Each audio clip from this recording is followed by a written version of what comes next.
तो भगवान कहते हैं न तो मैं कर्मकांडियों को प्रिय हूं, तो मुझे नहीं पा पाते, क्योंकि उसमें ज्ञान का कभी कभी अभिमान आ जाता है, तो वह भी कभी कभी मेरे से वंचित हो जाते हैं, मुझे प्राप्त नहीं कर पाते। और वही ज्ञानी जब ज्ञान को पचा लेता है, प्रेम बन जाता है, तो मैं उसके आगे पीछे चलता हूं। भगवान ने स्वयं कहा है रामायण में, ज्ञानी मेरे बड़े बेटा हैं और भक्त छोटे, दोनों में झगड़ा हो गया। ज्ञानी बोला मैं प्रिय हूं भगवान के लिए, भक्त बोला नहीं नहीं ऐसे कैसे हो जाएगा, मैं प्रिय हूं भगवान के लिए। अच्छा, दोनों झगड़ते हुए पहुंच गए ठाकुर जी के यहाँ। ठाकुर जी ने कहा कहिए कैसे आए? बोले सरकार ये बताओ कि आपको प्रिय कौन है? आपके दो बेटा हैं। ठाकुर जी बोले बिल्कुल सही बात है, तो ये बताओ कि आपको बड़ा बेटा प्रिय है कि छोटा बेटा प्रिय है? बड़ा बेटा बोला सरकार बड़ा बेटा पिताजी को प्रिय होता है कि मैं आपको प्रिय नहीं हूं? ठाकुर जी बोले अरे भैया तुम मेरी आत्मा हो, आत्मा वही पुत्र उत्पन्ना इति वेदानुशासनम, बड़ा बेटा तो पिता का ही रूप होता है, तुम मेरी आत्मा हो, प्रिय हो। छोटा बोला निबट गया सर, अब क्या करें? जब बड़ा ही बेटा आपकी आत्मा है, आत्मा से बड़ा तो कोई है ही नहीं दुनिया में, इसलिए चल पड़ा। ठाकुर जी बोले कहाँ जा रहे हो भैया? बोले सरकार अब यहाँ रहा ही क्या सुनने के लिए, जो होना था वो हो गया, अब चल रहे हैं। अरे ठाकुर जी बोले रुको तो सही, क्या बात है, इतना बुरा कैसे मान गए? अरे बोले आपको जब प्रिय बेटा मिल गया और वो आपकी आत्मा है तो हम क्या रहे फिर, तो क्या करें हम खड़े होकर के? अरे बोले सुन तो जाओ, ये बड़ा बेटा तो मेरी आत्मा है, मुझे प्रिय है, पर तुम कौन हो जानते हो मेरे? बोले क्या हूं सरकार? अब प्रिय तो एक ही होगा, मैं तो तुम्हारा प्रिय हूं। बोले नहीं नहीं ऐसी बात नहीं, ये तो मेरा आत्मा है। पर भैया तू तो मेरा परमात्मा है, ज्ञानी तो मेरी आत्मा है, क्योंकि आत्मचिंतन के द्वारा ही तो वो अनुभव करता है, पर तू मेरा परमात्मा है। नाना भांति नचायो भक्तन ने मोकू, नाना भांति, ये मेरी आत्मा है, चिंतन करते हैं, पर भक्त तो मुझे नचाते हैं, जैसा कहते हैं मैं वैसा ही करता हूं, उनके इशारे पर मैं क्या नहीं करता। और सज्जनों जैसा सरलीकरण ब्रज में ठाकुर का हुआ, शायद कहीं ऐसा हुआ हो। जो गोपियों की तालियों पे नाच रहा है, आगे ठाकुर पीछे गोपिकाएं दौड़ रही हैं पकड़ने के लिए, वह भागता हुआ कहीं गिर जाता है, कहीं हाहा खाता है, कहीं हाथ जोड़ता है, ऐसा सरलीकरण है। एक बार एक गोपी आई और गोपी आकर के यशोदा मैया से बोली मैया, हमारी गोपी का बात है मैया, थोड़ा गोबर चाहिए लीपने के लिए, तेरे यहाँ से ले जाऊं? मैया बोली यहाँ में कौन सी बड़ी बात है, गोबर है, मेरे यहाँ तो 9 लाख गऊ हैं, जितनों चाहिए भर के ले जा। अच्छा ठीक है मैया। आप गोबर भरा, पर बगल में श्याम सुंदर खड़े थे, उनको देखने लगी, देखते देखते ऐसी प्रभावित हो गई, पहली बार देखा ठाकुर के लिए, वाह कैसी मनोहर छवि है। देखते अब देख रही कन्हैया के लिए, काम कर रही उधर, सो जो डलिया थी वो ज्यादा भर गई कछू, अब कुछ नहीं पाई, उठा नहीं पा रही। गोपी बोली कन्हैया, आड़े गोपी का बात है, कन्हैया जाको उछवाए दोगे? कन्हैया बोले देख फिर पंडितों हम काम काऊ को करे नहीं, का देवेगी ये बता? बोले जो तू कहेगा सोई, एक माकन को लौंदा देवेगी? बोले हाँ पक्का है बिल्कुल। अच्छा झूठ बाद में बदलना चाहिए? बोले बिल्कुल ना बदलूंगी। अब कन्हैया ने पलैया उछवाई तो पहली बार गोपी ने नजदीक से इतने निकट से गोविंद को निहारा, गदगद हो गई, सामरी सूरत चित्त में बस गई, पलैया ले गई डलिया को, जाके जैसे ही फेंका दौड़ के फिर आ गई। ओ मैया, कह रही गोपी का बात है मैया, एक डलिया और गोबर को ले जाऊं? मैया बोली सुन, एक चाहिए 100 चाहिए, लेती जा, पर बार बार ना पूछियो। अब तो गोपी तुरंत भरे, बोला ला उचवैयो। कन्हैया बोली का कर रही हो तू, दौड़ के जावे, फिर भर के ले जावे, तूने दुकान खोल रखी है का गोबर की? गोबर बेचने को धंधो चालू कर दियो का। अरे भर के ले जा, डाल के आ जा उधर। ये का करे तू? बोले लाला अब बाद में बताऊंगी, पहले उचवा दो। कन्हैया बोले तू कितनी बार ले गई? सुन गोपी, हिसाब किताब बिल्कुल क्लियर होना चाहिए। जितनी डलिया उचवाऊंगो उतने माखन के लौंदा लूंगो। गोपी बोली बितने ही दूंगी। कन्हैया बोले हम तो भूल जावेंगे, तू हमको पागल बना देवेगी। तो हिसाब कैसे होवेगो कि मैंने इतनी डलियां उचवाई देंगी? गोपी बोली मैं एक गोला गोबर को बनाऊंगी और गोबर का गोला बना करके उतने टीका बिंदी में तेरे माथे पे लगाती जाऊंगी। बाद में गिन लेंगे, जितने बैठेंगे उतने लौंदा ले लीजो। कन्हैया बोले हाँ ये हिसाब किताब ठीक जम गए, ये बढ़िया है। अब जितनी डलियां उतने टीका। अब माथा भर गया, गाल भर गई, ठोड़ी भर गई, होठ भर गए, नाक सब पूरे के पूरे। शाम की बेला हो गई, गोपी थक गई। कन्हैया दौड़े दौड़े मैया के यहाँ पहुंच गए। मैया ने जो मोहड़ो देखो, अरे भगवान क्यों रे अपने मोहड़े पे ये खा लगा के तू आया इतकुआ? हाथ पकड़ के नाद में से पानी लगे, जो मोहड़े पे मारनो चाहो मैया ने टप दी सो हाथ पकड़, लाला ने टप दी सो मैया को हाथ पकड़ दियो। अरे मैया तू क्या कर रही है? क्यों लाला? अरे मैया कहीं तूने मोड़े पे पानी मार दियो तो पूरा व्यापार धंधा चौपट हो जाएगा। मैया ये मेरो बही खातो है, खा कर रही है तू? पानी से सब धो करके बैठ गई तो मेरा सब हिसाब किताब मिट जाएगा। मतलब का है? अरे मैया जितने एक गोबर के टीका उतने ही माखन के लौंदा। गोपी देवे की बात है गई है, हवाई जाऊं धो धा करके गिनती करके बता कितने हैं। मैया बोली वारे कन्हैया कितनी गौएं घर पे हैं, कितना माखन होए, और तू माखन खाने के ताई लोभ में आकर के इतनी देर का ये गोपी के लिए माखन ये गोबर की डलियां उछवाए रहोगे। क्यों रे तू ऐसे ऐसे काम करे? परंतु सज्जनों, ब्रज में जो सरलीकरण ब्रह्म का हुआ है वो शायद कहीं हुआ हो। ब्रह्मेति परमात्मेति भगवान नित्य शब्द थे। जो ब्रह्म है ज्ञानी उसको भजते हैं, ज्ञानी ब्रह्म को भजते हैं। और जब वही ब्रह्म सरलीकरण हो करके होता है, ब्रह्म का सरलीकरण हुआ है कौन सा? बोले परमात्मेति, परमात्मा बन गया, माने विराट पुरुष बन गया। अर्जुन के लिए 10 अध्याय का ज्ञान दे दिया मेरे ठाकुर ने, परंतु तो वो 10 अध्याय का ज्ञान भगवान श्री कृष्ण ने अर्जुन के लिए दिया, पर वो नहीं पहचान पाए। वही जब परम पुरुष बन गया, विराट बन गया, अर्जुन दर्शन करने लगा दिव्य नेत्रों के द्वारा। तो जो विराट के दर्शन करता है परमात्मा है, परमात्मा का भजन करते हैं योगी।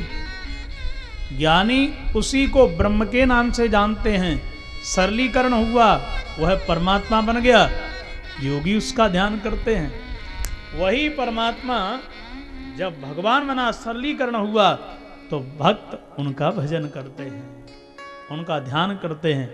ठीक इसको आप ऐसे समझिएगा, ये लाइट जल रही है ना, पर लाइट ये तो अभी आई है, 10, 50, 70 वर्ष की बात है। पर पहले लाइट नहीं थी क्या? बिल्कुल थी।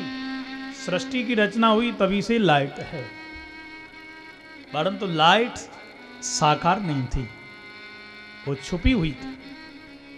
ऐसे ही वह परमात्मा सर्वव्यापक है, उसको ब्रह्म कहते हैं। ठीक है ना? जैसे आप माताएं समझ लेंगी, जैसे कि दूध में घी व्यापक है, और इसका मतलब ये नहीं है कि घी है नहीं है उसमें, परंतु उसकी क्रिया की जाए तो वो है निकल के तैयार हो जाएगा। ऐसे ही लाइट सब जगह, पर उसी लाइट का जब वैज्ञानिक लोगों ने मंथन किया, बना के तैयार करिए, अपने प्लांट लगाए और बना करके तैयार किया, तारों में दौड़ पड़ी, आई तारों में, परंतु दिखाती है क्या? जब उसको छुओगे, टच करोगे, तभी तो है महसूस होगी कि लाइट है, करंट है, वो करंट मारेगा, परंतु दिखाई नहीं दे रहा है हमारे सामने। तो पहले तो वह सर्वव्यापक, फिर वो चल रहा है पर हमारे फिर भी काम में नहीं आ रहा है। और जब वही लाइट हमारे बल्ब जल करके तैयार हुए, एसी घर में चल रहा है, टीवी चल रही है, वाह वाह, ये विज्ञान भी एक भगवान है, तो उसका सरलीकरण हुआ।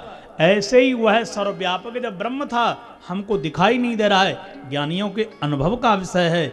केवल अनुभवानंद स्वरूप परमेश्वर, वह ब्रह्म तो है परंतु वह दिखाई नहीं दे रहा है, परंतु वही विराट बना।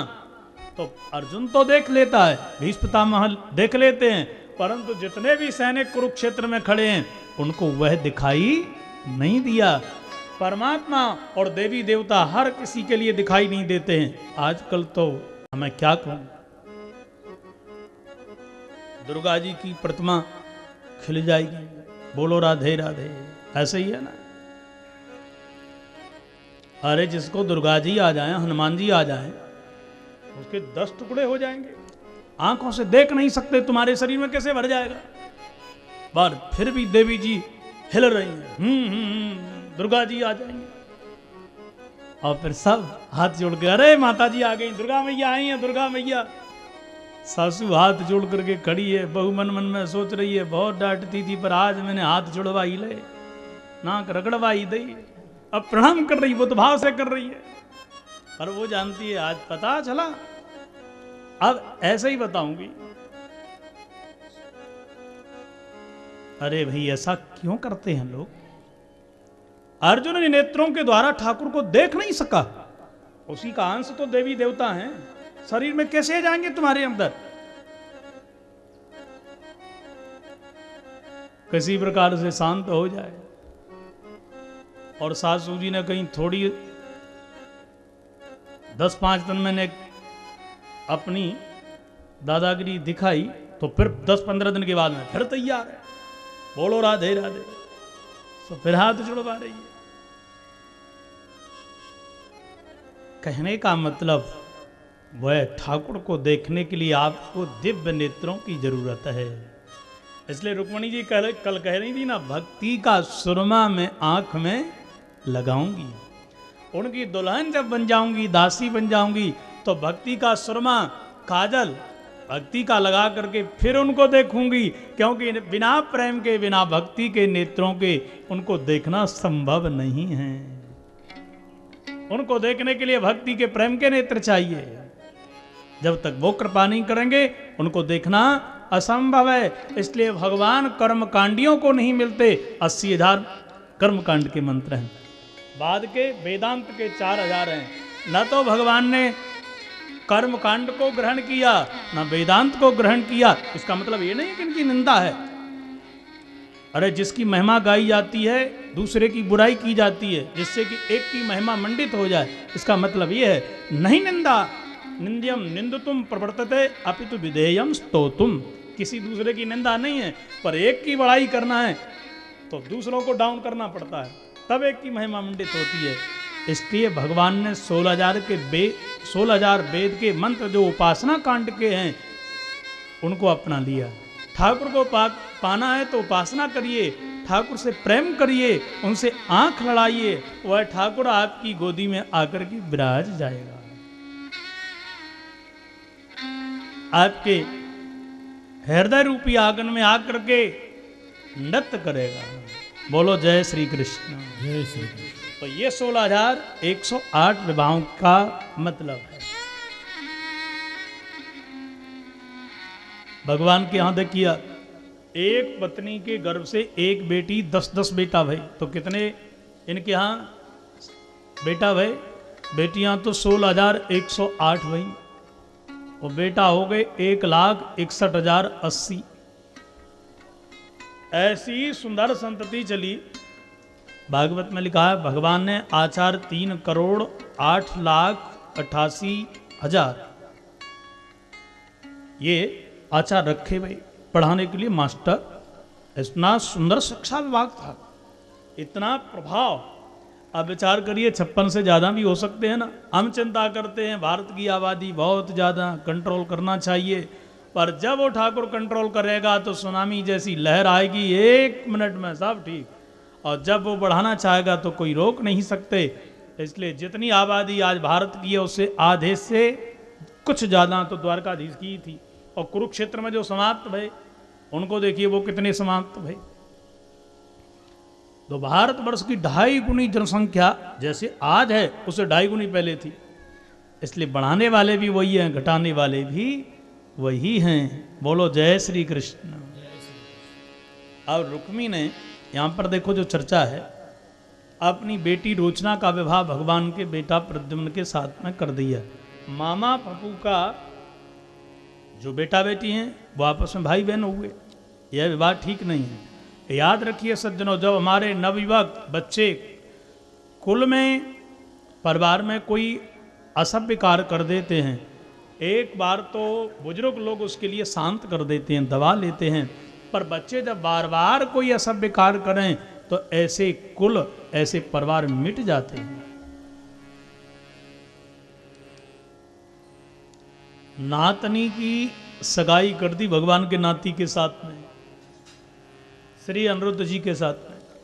और रुक्मी ने कहा द्वारकाधीश आप अब इतनी बार अपनी बढ़िया बारात लेकर के आइए, आज तक आपकी बारात कभी नहीं गई, न तो आपकी बारात गई, और फिर आप जानते ही हैं कि बड़े भैया ने भी तुम्हारे ने विवाह किया, उनकी बारात भी नहीं गई, आपके बेटाओं का भी विवाह ऐसा ही हुआ है, तो अब 3 बार मंडप गड़े, बारात आए, बढ़िया आपका और हमारा दिव्य मिलन हो, ये हमारी इच्छा है। बारात लेकर के पहुंच गए।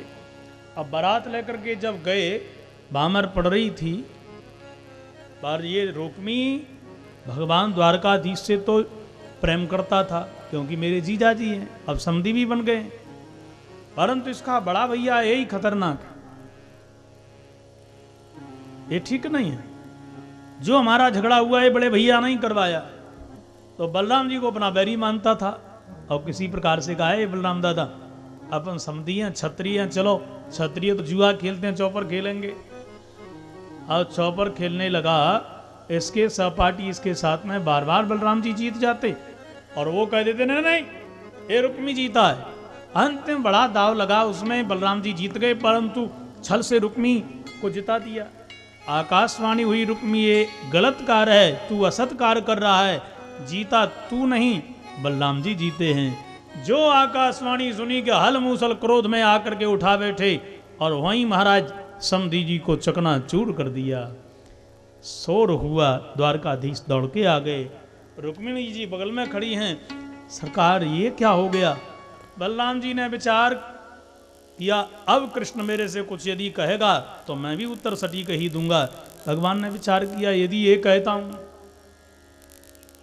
कि भैया तूने बहुत अच्छा किया तो पत्नी बिगड़ जाएगी, यदि ये कहता हूं कि तूने गलत काम किया तो भैया कहेगा लो ससुराल का पक्ष ले रहा है, मेरा विरोध कर रहा है, भैया का नहीं हुआ ससुराल के गीत गाने लगा, तो ये रूठ जाएगा।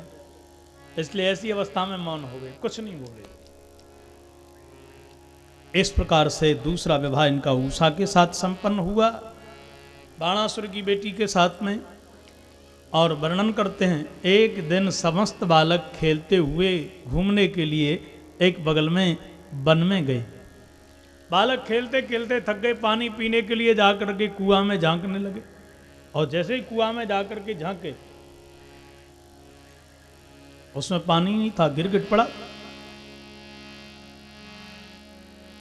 और ये गिरगिट एक कुआं में कैसे आ गया। बालकों ने बड़ा प्रयत्न किया निकालने के लिए, पर गिरगिट नहीं निकला। अंत में द्वारकाधीश को बुलाया, आए, ठाकुर जी ने जो छिया दिव्य रूप धारण करके जाने लगा। ठाकुर जी बोले भैया सुनियो, आपका क्या परिचय है, आप अभी देखते देखते गिरगिट थे और थोड़ी देर में ही दिव्य रूप धारण करके आकाश में जा रहे हो। कस्त्वं महाभाग वरेण रूप देवोत्तमं त्वां गणयामि। आप देखते देखते इतने सुंदर बन गए, लगता है कोई आप देवताओं में उत्तम श्रेष्ठ महापुरुष हो। कस्त्वं महाभाग वरेण्य रूपो, आपका परिचय क्या है। लगता है कि कोई आप सिद्ध पुरुष हैं। एक व्यक्ति बोला, सरकार आप मुझे नहीं जानते हो, और आपने दानियों की लिस्ट जब सुनी होगी तो मेरा नाम पहले नंबर पर आया होगा, आपके कानों के लिए जरूर उसने छुआ होगा। आपने मेरा नाम तो सुना ही होगा, पर नाम क्या है? ये बोल पड़ा, बोले रघो नाम नरेंद्रो हम इक्ष्वाकुतनया प्रभो दान्य स्वाख्याय मानेषु यदि ते कर्णमस्पृशम्। आप मुझे नहीं जानते। अब देखिए इसकी सभ्यता बात करने की। इक्ष्वाकु वंशी राजा नृग मैं हूं, और यदि आपने दानियों का नाम सुना होगा ना, तो यदि ते कर्णम अस्पृशम, संस्कृत में भगवान माने होता आप, बड़ों से आप कह के बोलना चाहिए। अरे कहता है ते कर्णम अस्पृशम, तेरे कानों ने, तुमने मेरा नाम जरूर सुना होगा। ठाकुर जी ने विचार किया कि अभी भी दान की बदबू आ रही है। क्या दान किया भैया? अरे महाराज, यावत्या सिकता भूमि यावत्यो दिवी तारक, अरे जितने आकाश में तारे गण है ना, उतनी मैंने गऊओं का दान किया। अरे जितने बरसात की बूंदे हैं आकाश में, उतनी गऊओं का मैंने दान किया। जितने धरती पे बालू के कण हैं, उतनी गऊओं का मैंने दान किया। ठाकुर जी बोले, इतनी गऊओं का दान तूने किया और फिर भी गिरगिट बन गया, ऐसा कैसे हो गया भैया? जरूर तूने जो गऊओं का दान किया है ना, वो गऊएं तेरी होंगी बिना दूध देने वाली। आजकल लोग जो दान देते हैं, वो दान की चीज भी अलग से छांट के लाएंगे।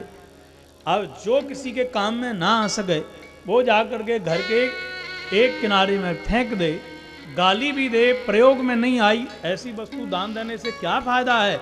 अच्छा खिलाओगे तो अच्छा खाने को मिलेगा, अच्छा दोगे तो अच्छा मिलेगा, जैसा करोगे वैसा भरोगे।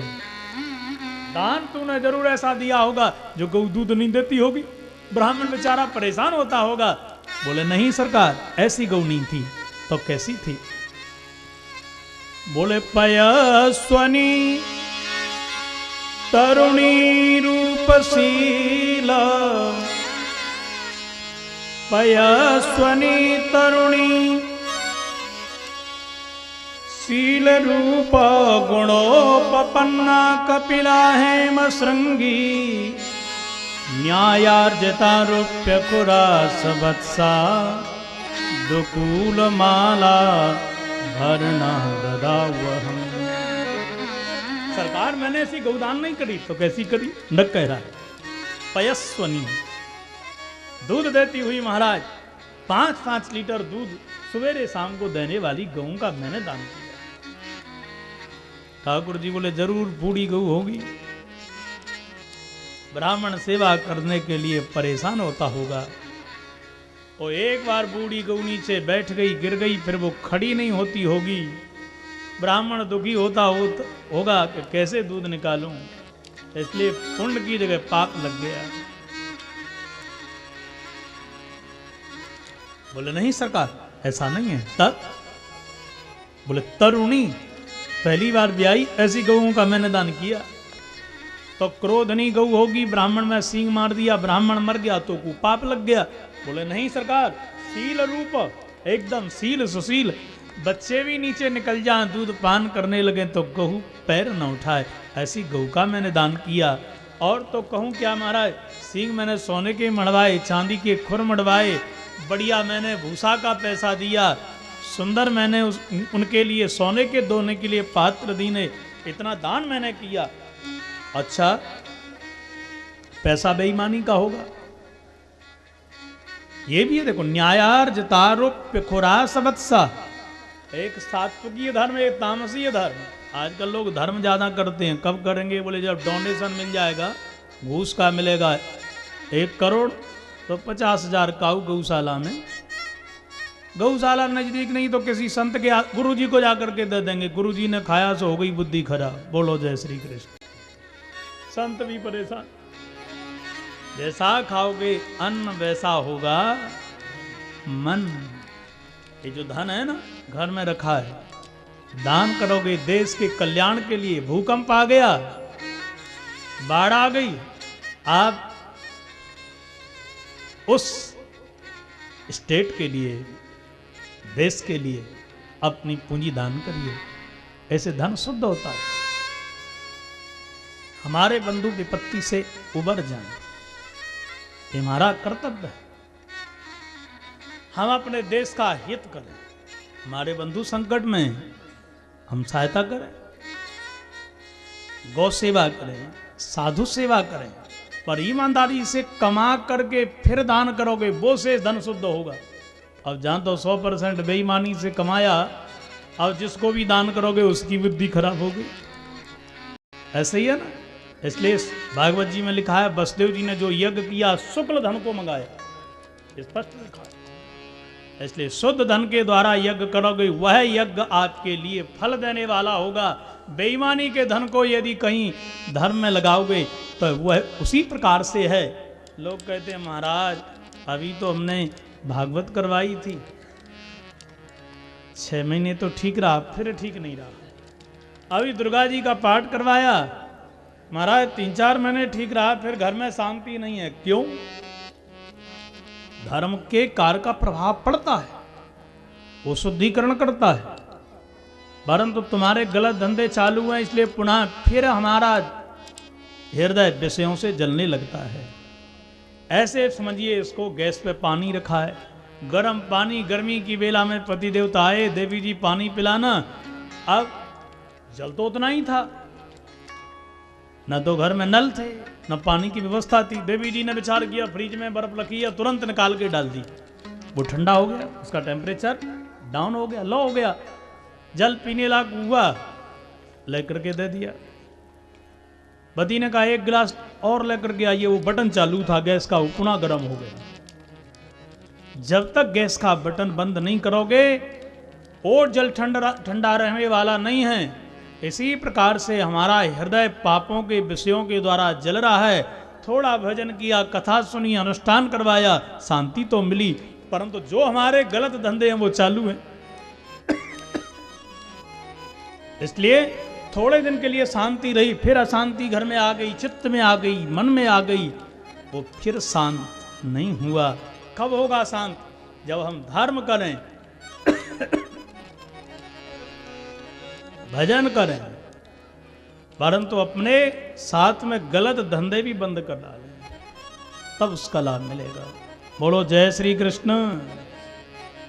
तो न्यायार्जितारूप्य खुरा सवत्सा, बेईमानी का धन कमाया होगा, जनता पर गलत टैक्स लगाया होगा, मनमाने ढंग से पैसे को कमा करके गऊओं का क्रय करके दान किया होगा। बोले नहीं सरकार, न्याय से पैसा कमाया, तो दान गलत लोगों को दिया होगा। दान हम जिसको समझें कि ये स्वपात्र है, भजन करता है, हम जिसको दान दे रहे हैं उसमें लेने की सामर्थ्य है या नहीं। महाराज भोज ने एक मूर्ति बनवाई 5 किलो सोने की, कुंती भोज ने, और प्रचार कर दिया कि मैं ऐसे ब्राह्मण को दान देना चाहता हूं जो मूर्ति का उत्तर दे। अब वो सोने की मूर्ति उंगली उठाती थी, कोई दान लेने के लिए ब्राह्मण आया वो उंगली उठाती थी और उसका उत्तर कोई नहीं दे पा रहा था। लेकिन जब एक विशुद्ध तपस्वी ब्राह्मण के लिए पता चला तो वो आया और मूर्ति ने ऐसे ही किया। वो कहती थी, क्या तुम मुझे लेने के लिए आए हो? क्या एक समय संध्या करते हो? एक माला गायत्री का जप करते हो? उस ब्राह्मण ने 3 उंगली लेकर के ऐसे करी, वो मूर्ति उसी समय खंड खंड टूट गई, बिखर गई। राजा भोज ने कहा, क्या है? बोले महाराज ये कहती थी कि क्या एक समय संध्या एक गायत्री मंत्र की माला जपते हो? ये ब्राह्मण कह रहा है मैं ऐसा अधम नहीं हूं, एक समय नहीं, मैं त्रिकालज्ञ संध्या करने वाला हूं, गायत्री का ठीक जप करता हूं। ऐसे तपस्वी ब्राह्मण के सामने मूर्ति खंड खंड हो गई।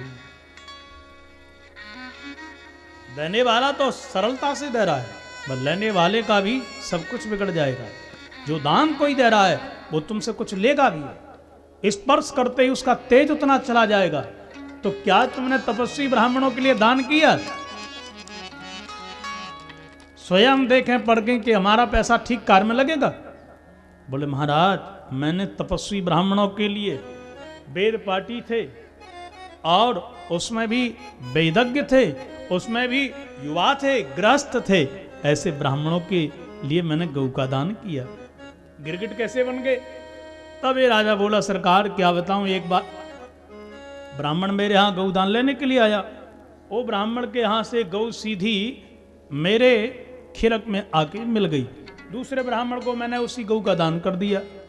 अब जब मैंने उसी गौ का दान किया तो वो दूसरा ब्राह्मण खोजते हुए आ रहा था, ये लेता हुआ जा रहा था। दोनों आपस में टकरा गए और जब दोनों टकराए तो दोनों आपस में झगड़ गए। इधर वाला बोला मेरी गऊ है, मैं तो अभी लेकर के आ रहा हूँ दान में।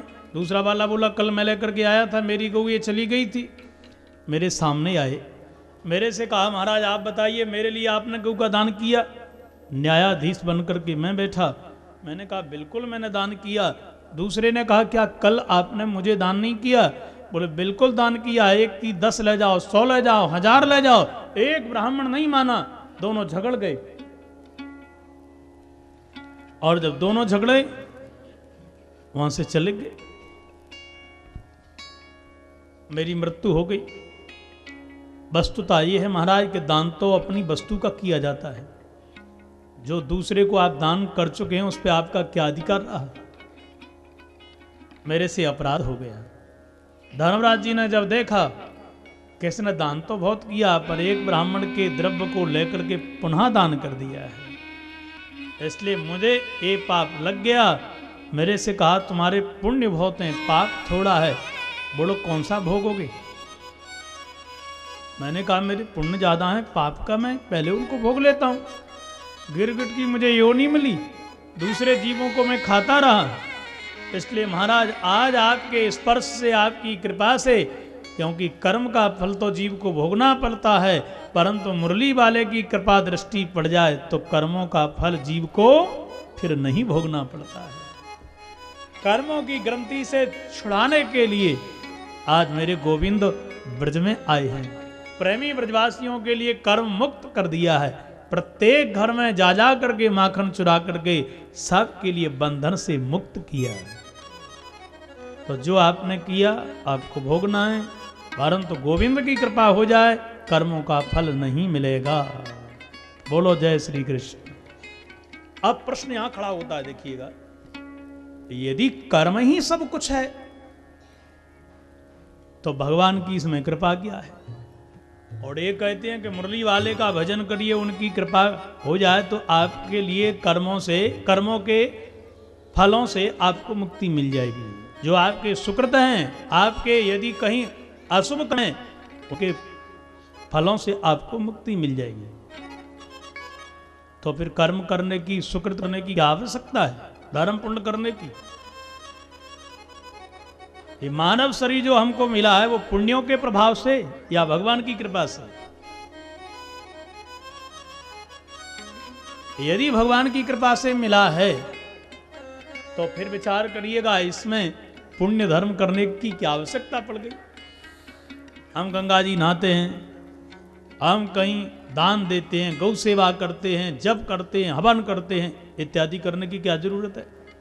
और यदि सुकृत करने से, ये धर्म पुण्य करने से हमारे लिए ये मानव शरीर मिला है, हमारा कल्याण होगा, हमने सब कुछ पाया है, ठाकुर का इसमें क्या एहसान है?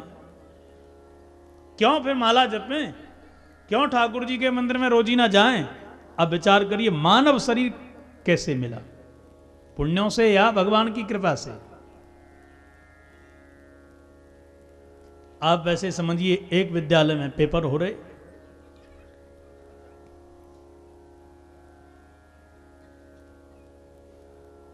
बोलो जय श्री कृष्ण। अब विद्यालय में पेपर हो रहे तो अथवा वाले प्रश्न भी आए, इसको हल करिए अथवा इसको हल करिएगा, होते हैं विकल्प वाले। विद्यार्थी बड़े योग्य थे, दोनों को हल कर दिया। पहले को भी हल कर दिया, दूसरे को भी हल कर दिया। अच्छा है। बात नीचे ही उसने एक चुनौती भरा प्रश्न भी कर दिया, वाक्य लिख दिया, कृपया कापी जांचने वाले महोदय जिस प्रश्न का उत्तर जांचना चाहें उसको जांच सकते हैं। यहां उससे गड़बड़ हो गया।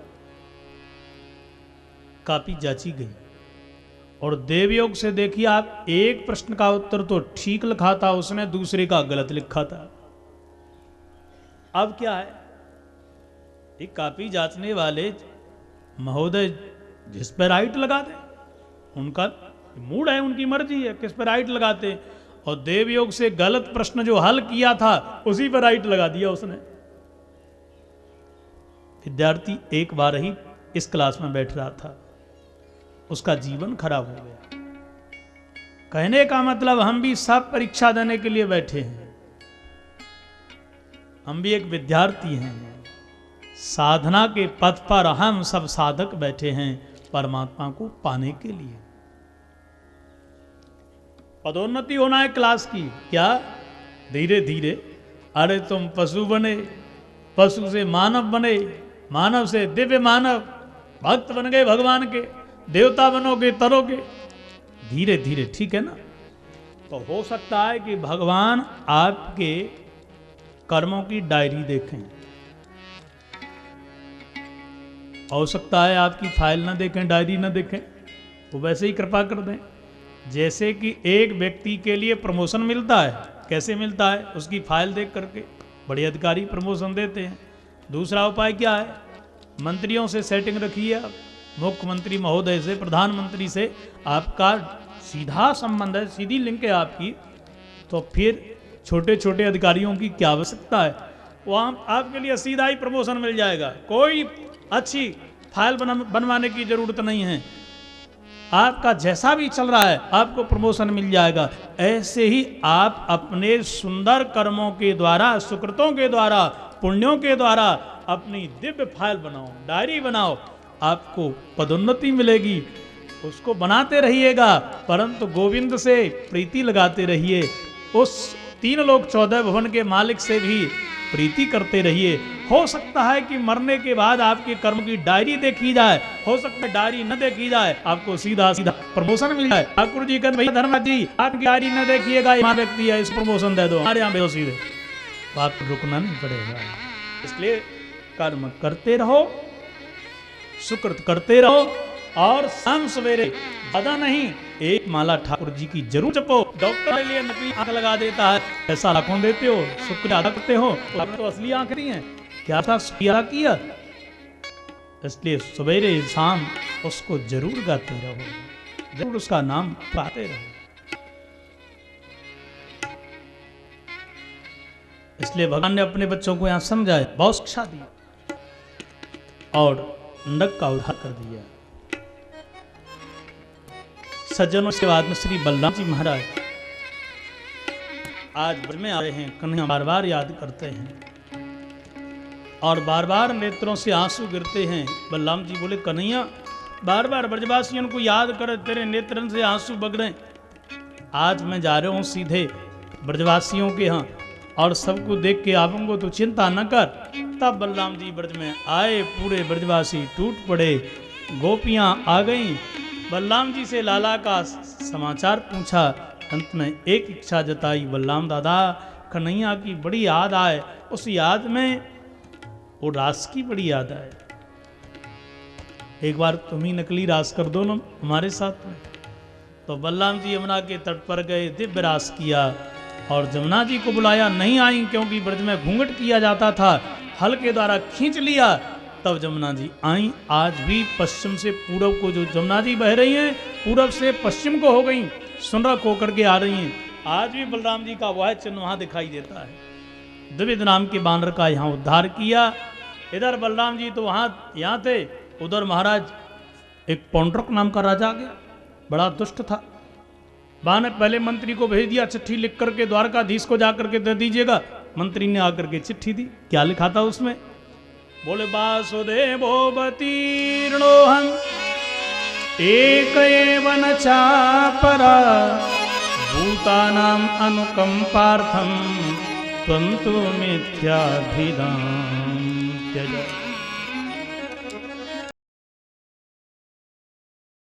पार्थं त्वन्तु मिथ्याभिधां त्यज।